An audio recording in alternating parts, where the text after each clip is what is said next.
Chapter 10, Halloween. Malfoy couldn't believe his eyes when he saw that Harry and Ron were still at Hogwarts the next day, looking tired but perfectly cheerful. Indeed, by the next morning, Harry and Ron thought that meeting the three-headed dog had been an excellent adventure, and they were quite keen to have another one.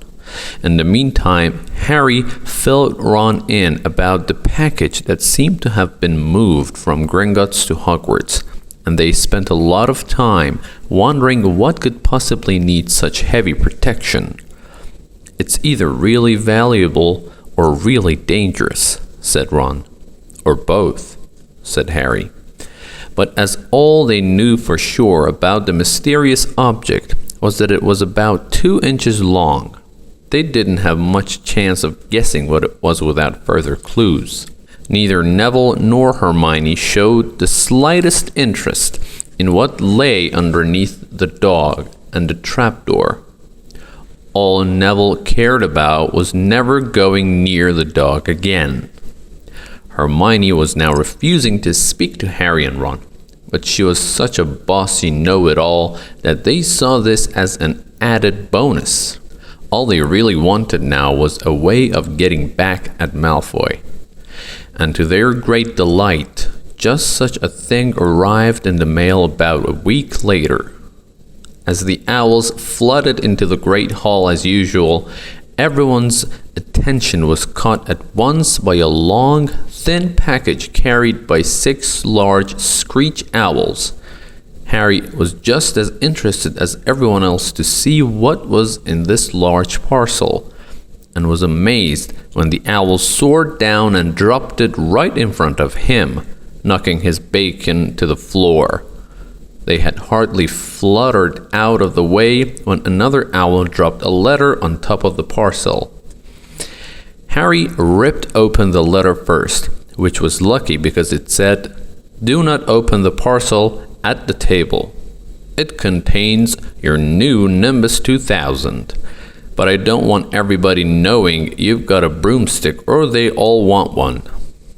Oliver Wood will meet you tonight on the Quidditch field at 7 o'clock for your first training session. Professor McGonagall." Harry had difficulty hiding his glee as he handed the note to Ron to read. "A Nimbus 2000? Ron moaned enviously. "I've never even touched one."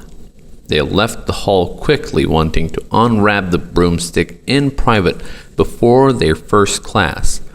But halfway across the entrance hall, they found the way upstairs, barred by Crabbe and Goyle. Malfoy seized the package from Harry and felt it.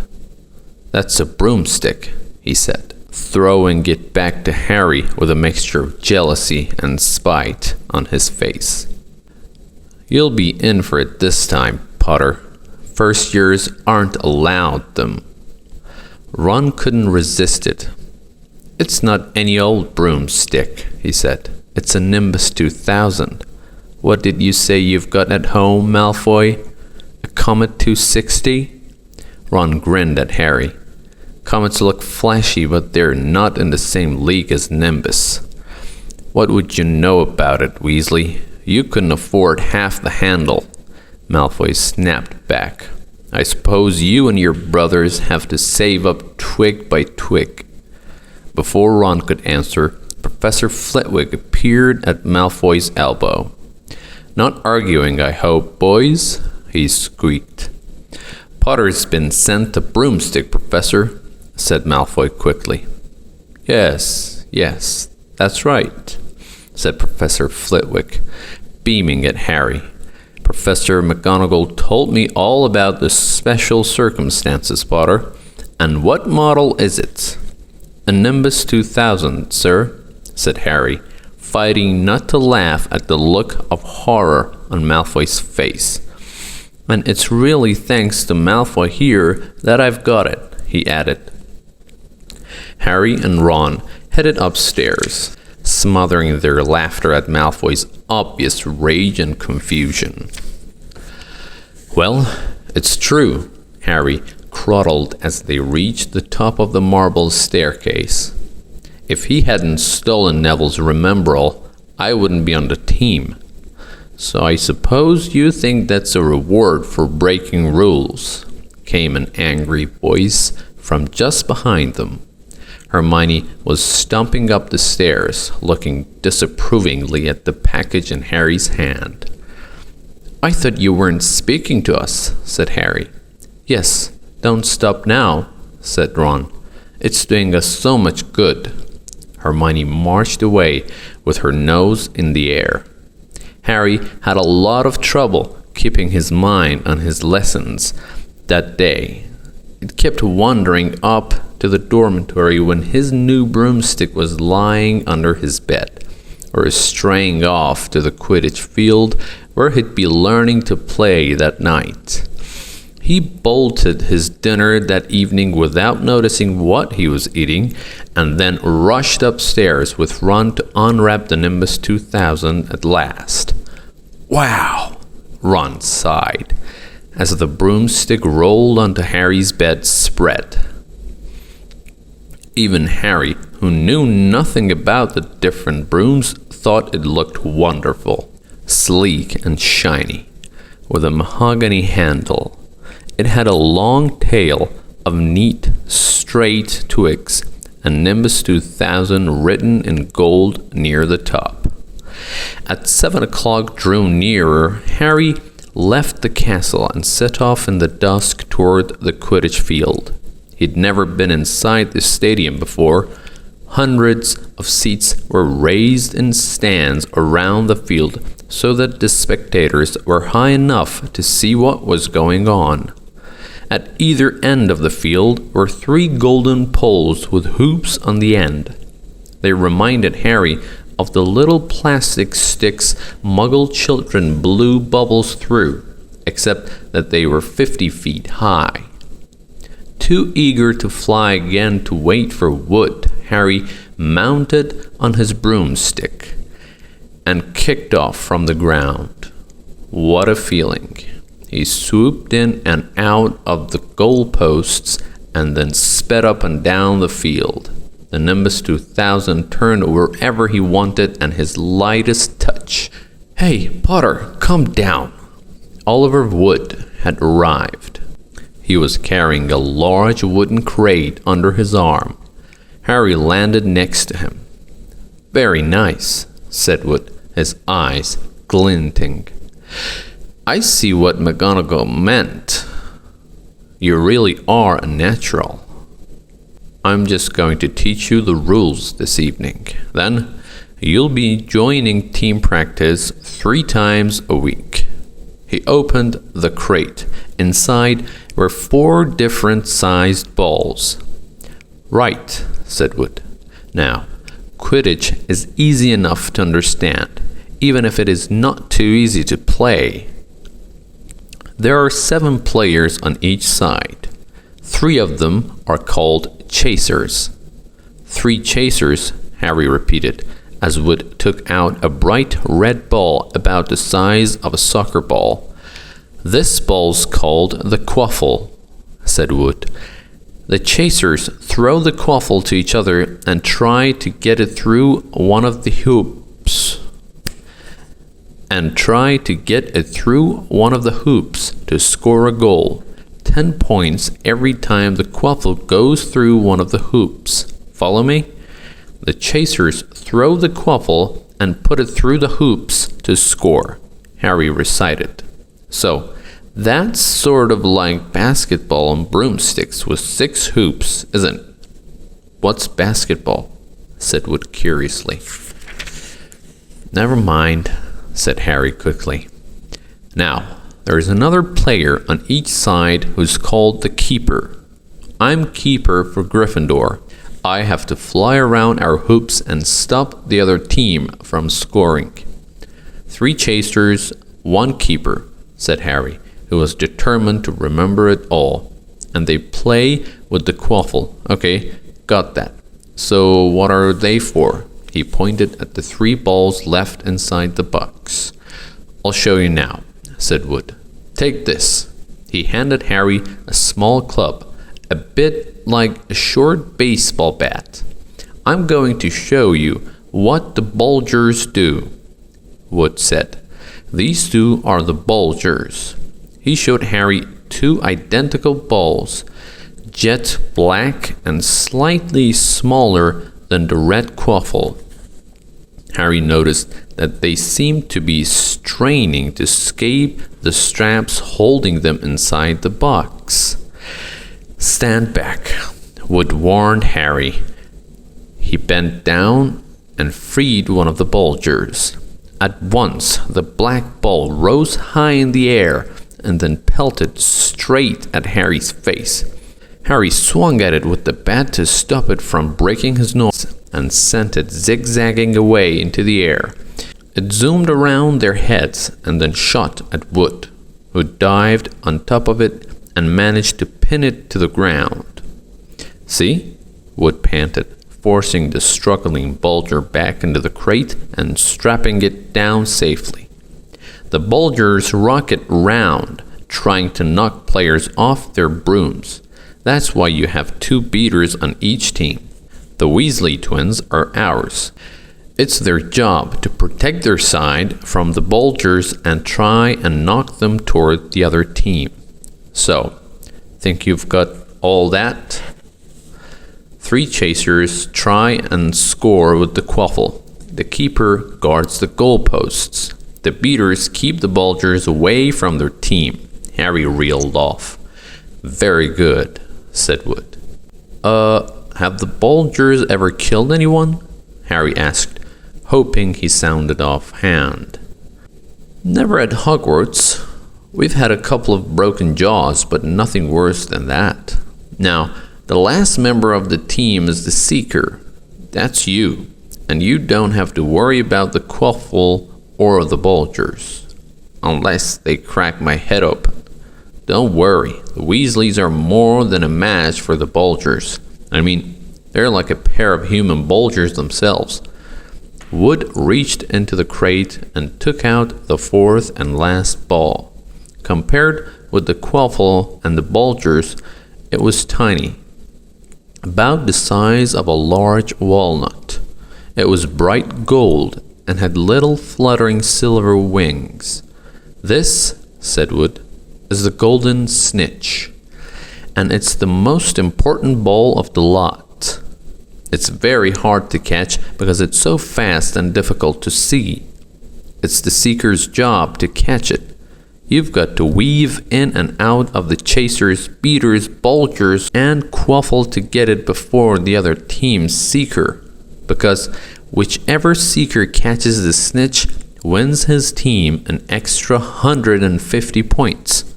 So they nearly always win.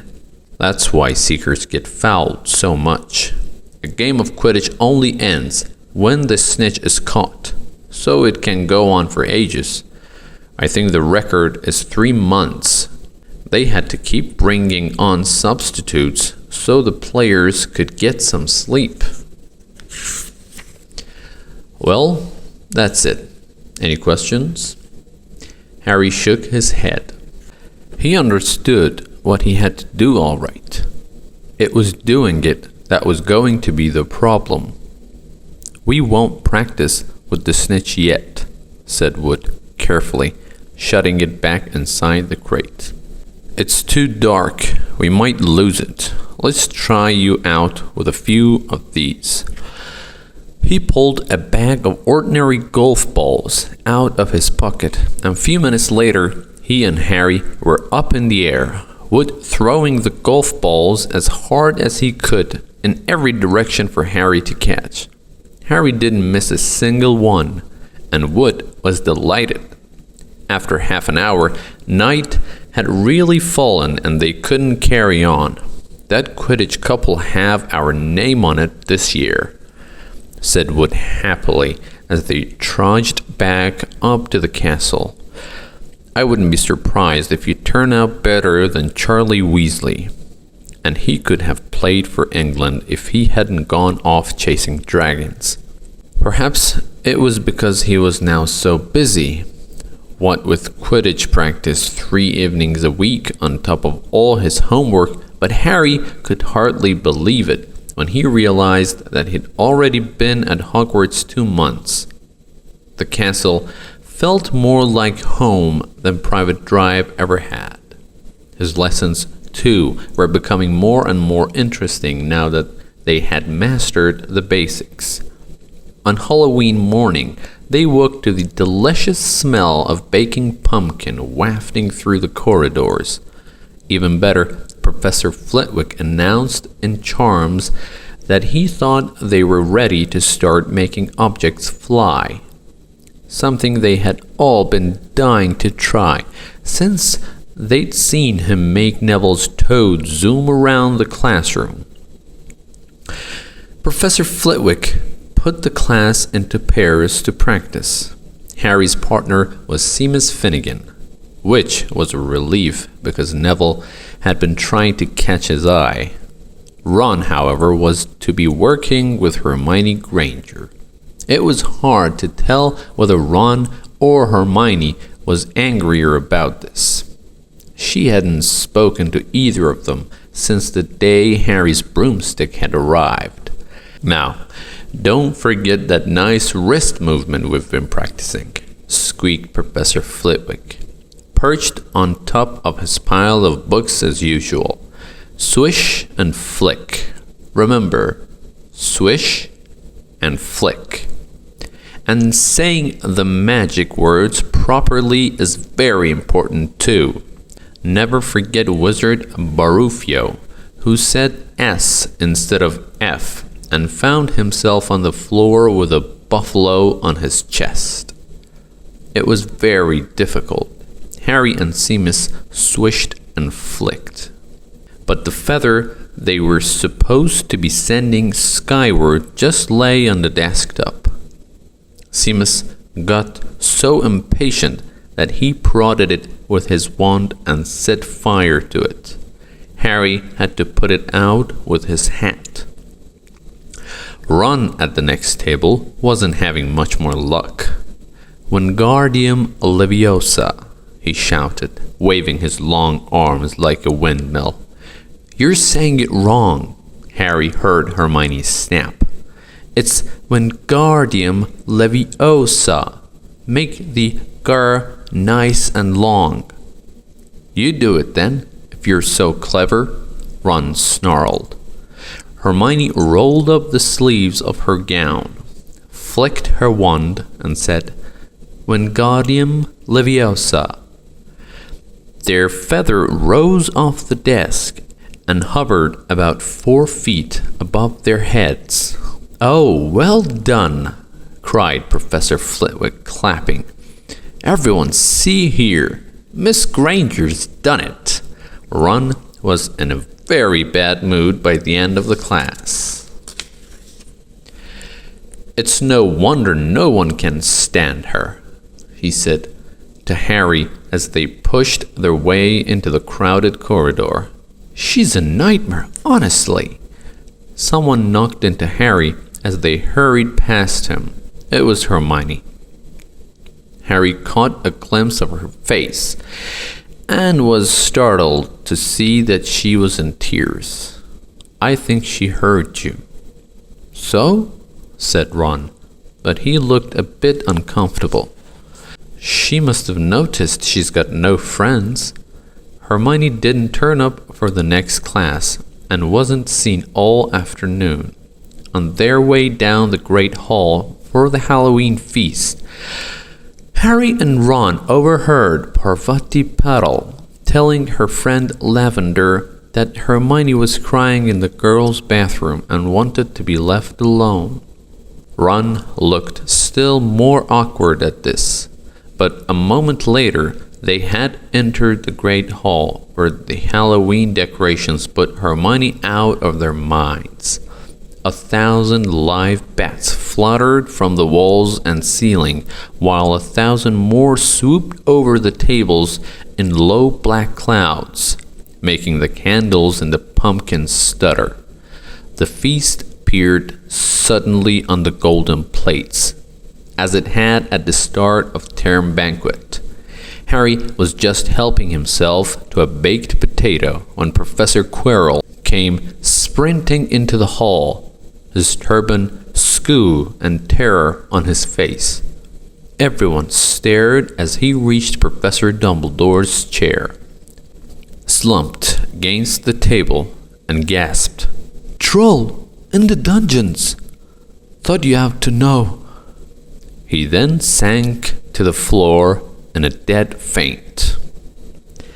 There was an uproar. It took several purple firecrackers exploding from the end of Professor Dumbledore's wand to bring silence.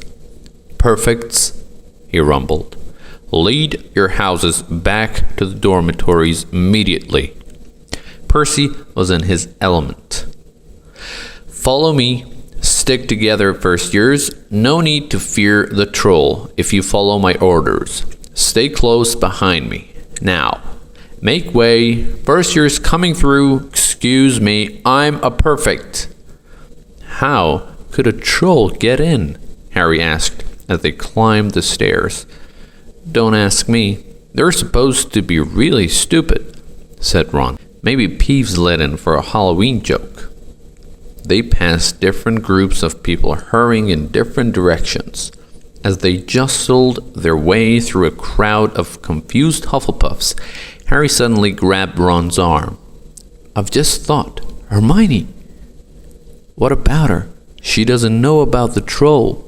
Ron bit his lip. "Oh, all right," he snapped. "But Percy's better not see us." Ducking down, they joined the Hufflepuffs, going the other way, slipped down a deserted side corridor, and hurried off toward the girls' bathroom. They had just turned the corner when they heard quick footsteps behind them. "Percy!" hissed Ron, pulling Harry behind a large stone griffin. Peering around it, however, they saw not Percy, but Snape. He crossed the corridor and disappeared from view. "What's he doing?" Harry whispered. "Why isn't he down in the dungeons with the rest of the teachers?" "Search me." Quietly as possible, they crept along the next corridor after Snape's fading footsteps. "He's heading for the third floor," Harry said, but Ron held up his hand. "Can you smell something?" Harry sniffed, and a foul stench reached his nostrils, a mixture of old socks and the kind of public toilet no one seems to clean. And then they heard it, a low grunting and the shuffling footfalls of gigantic feet. Ron pointed. At the end of a passage to the left, something huge was moving toward them. They shrank into the shadows and watched as it emerged into a patch of moonlight. It was a horrible sight. 12 feet tall, its skin was a dull granite gray. Its great lumpy body like a boulder with its small bald head perched on top like a coconut.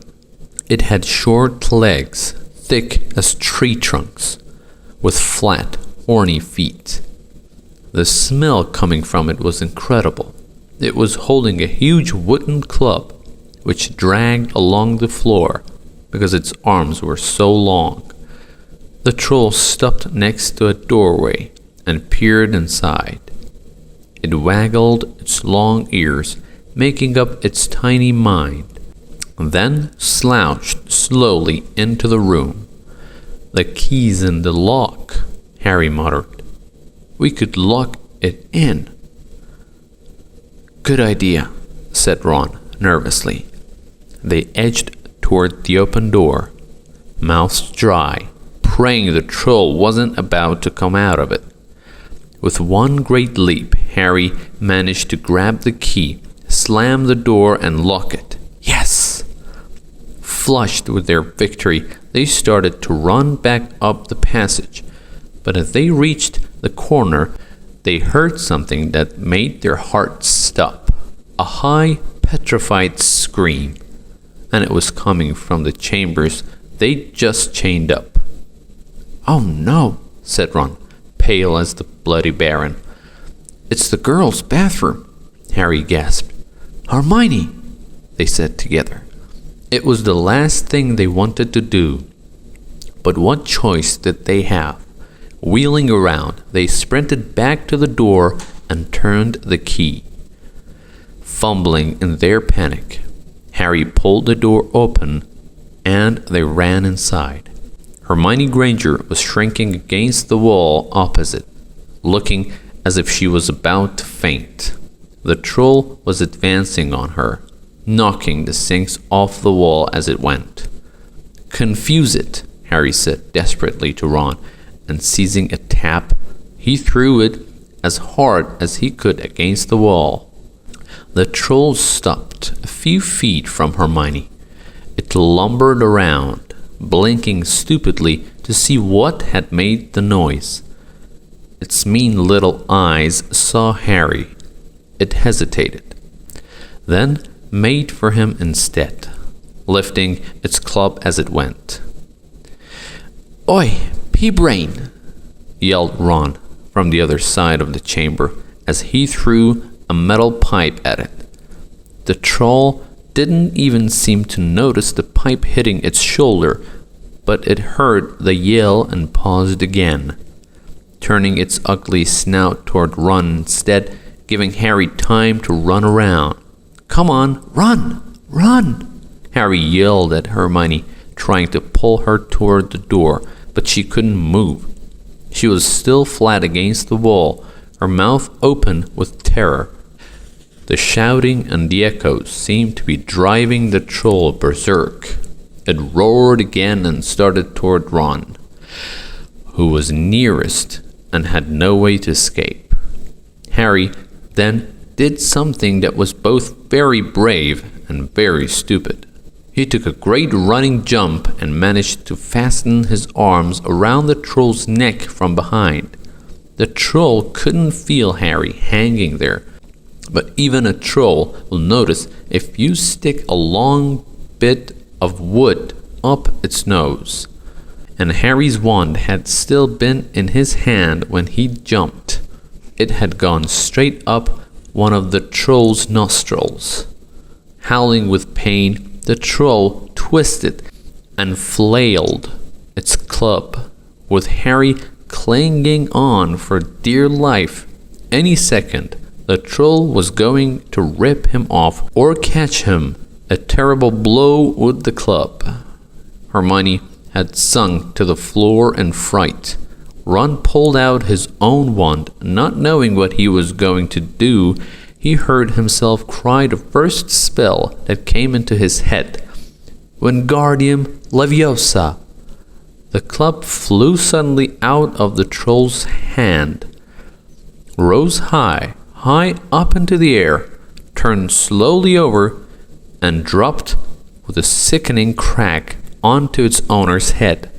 The troll swayed on the spot and then fell flat on its face, with a thud that made the whole room tremble. Harry got to his feet. He was shaking and out of breath. Ron was standing there with his wand still raised, staring at what he had done. It was Hermione who spoke first. "Is it dead?" "I don't think so," said Harry. "I think it's just been knocked out." He bent down and pulled his wand out of the troll's nose. It was covered in what looked like lumpy gray glue. "Ugh, troll boogers." He wiped it on the troll's trousers. A sudden slamming and loud footsteps made the three of them look up. They hadn't realized what a racket they had been making. But of course someone downstairs must have heard the crashes and the troll's roars. A moment later, Professor McGonagall had come bursting into the room, closely followed by Snape with Quirrell bringing up the rear. Quirrell took one look at the troll, let out a faint whimper, and sat quickly down on a toilet, clutching his heart. Snape bent over the troll. Professor McGonagall was looking at Ron and Harry. Harry had never seen her look so angry. Her lips were white. Hopes of winning 50 points for Gryffindor faded quickly from Harry's mind. "What on earth were you thinking of?" said Professor McGonagall, with cold fury in her voice. Harry looked at Ron, who was still standing with his wand in the air. "You're lucky you weren't killed. Why aren't you in your dormitory?" Snape gave Harry a swift, piercing look. Harry looked at the floor. He wished Ron would put his wand down. Then a small voice came out of the shadows. "Please, Professor McGonagall. They were looking for me. Miss Granger." Hermione had managed to get to her feet at last. "I went looking for the troll because I thought I could deal with it on my own, because I've read all about them." Ron dropped his wand. Hermione Granger telling a downright lie to a teacher? "If they hadn't found me, I'd be dead now." Harry struck his wand up its nose, and Ron knocked it out with its own club. "They didn't have time to come and fetch anyone. It was about to finish me off when they arrived." Harry and Ron tried to look as though this story wasn't new to them. "Well, in that case," said Professor McGonagall, staring at the three of them. "Miss Granger, you foolish girl, how could you think of tackling a mountain troll on your own?" Hermione hung her head. Harry was speechless. Hermione was the last person to do anything against the rules, and here she was, pretending she had, to get them out of trouble. It was as if Snape had started handing out sweets. "Miss Granger, 5 points will be taken from Gryffindor for this," said Professor McGonagall. "I'm very disappointed in you. If you're not hurt at all, you'd better get off the Gryffindor Tower. Students are finishing the feast in their houses." Hermione left. Professor McGonagall turned to Harry and Ron. "Well, I still say you were lucky, but not many first-years could have taken on a full-grown mountain troll. You each win Gryffindor 5 points. Professor Dumbledore will be informed of this. You may go." They hurried out of the chamber and didn't speak at all until they had climbed 2 floors up. It was a relief to be away from the smell of the troll, quite apart from anything else. "We should have gotten more than 10 points, Ron grumbled. 5, you mean, once she's taken off Hermione's. "Good of her to get us out of trouble like that," Ron admitted. "Mind you, we did save her." "She might not have needed saving if we hadn't locked the thing in with her," Harry reminded him. They had reached the portrait of the fat lady. "Pig snout," they said, and entered. The common room was packed and noisy. Everyone was eating the food that had been sent up. Hermione, however, stood alone by the door, waiting for them. There was a very embarrassed pause. Then, none of them looking at each other, they all said, "Thanks," and hurried off to get plates. But from that moment on, Hermione Granger became their friend. There are some things you can't share without ending up liking each other, and knocking out a 12-foot mountain troll is one of them.